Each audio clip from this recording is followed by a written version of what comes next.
There are many types of heroes, like our first responders who have the training, know-how, and courage to save lives almost daily.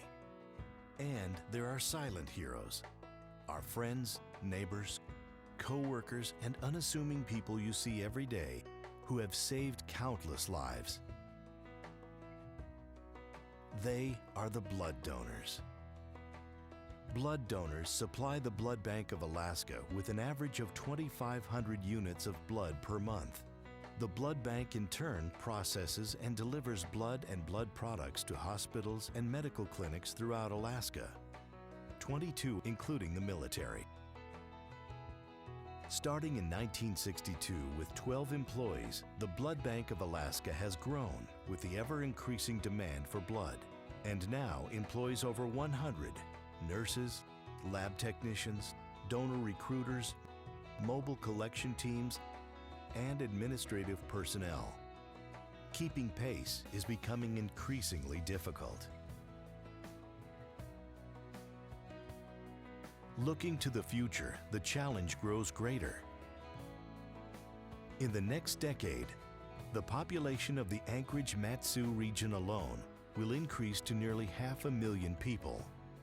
And the largest growing segment of the population is projected to be over 65. Coupled with the prospect of new businesses and resource development bringing even greater numbers to Alaska, the demand for blood and blood products is unprecedented, as is the need for a new Blood Bank of Alaska facility. Along with an increased population means, unfortunately, more trauma, more injuries, and also people want to have their health care closer to home. I rely on Blood Bank of Alaska to ensure an adequate and safe blood supply to the areas of the state that I serve. So Blood Bank of Alaska and I are partners in improving clinical outcomes to patients on the North Slope, the Seward Peninsula, and elsewhere across the state. While the Blood Bank of Alaska has kept pace with demands, our staff is now housed in 4 different locations, hindering efficiency and increasing overheads.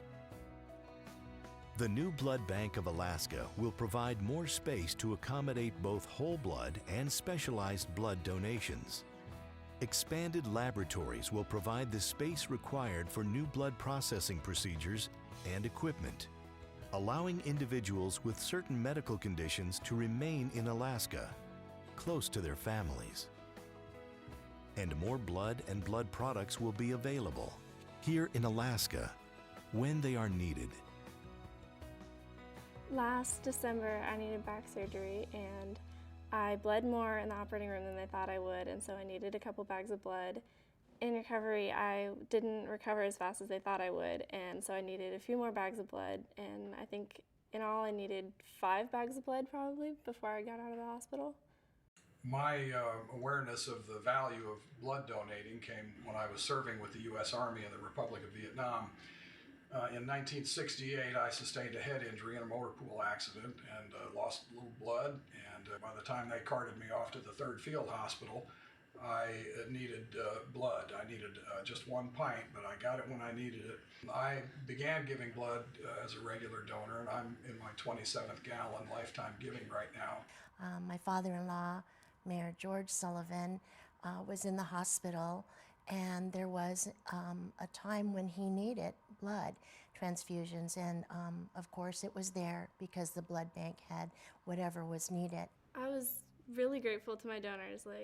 It was amazing that they did that. I don't know who they are, but I'm very thankful that they did that. Recovery would have been a lot harder without it. The new Blood Bank of Alaska is well on the way to meeting the financial goals to break ground. However, your support is needed in making the new facility a reality. Yes, donate blood and then make a financial contribution. Help spread the word. Tell your neighbors, tell your co-workers, tell everyone you meet that they too can save lives. To make a contribution, visit bloodbankofalaska.org. Life, let's bank on it. If you're healthy enough, give blood. It's the easiest and most simple way you can save a life.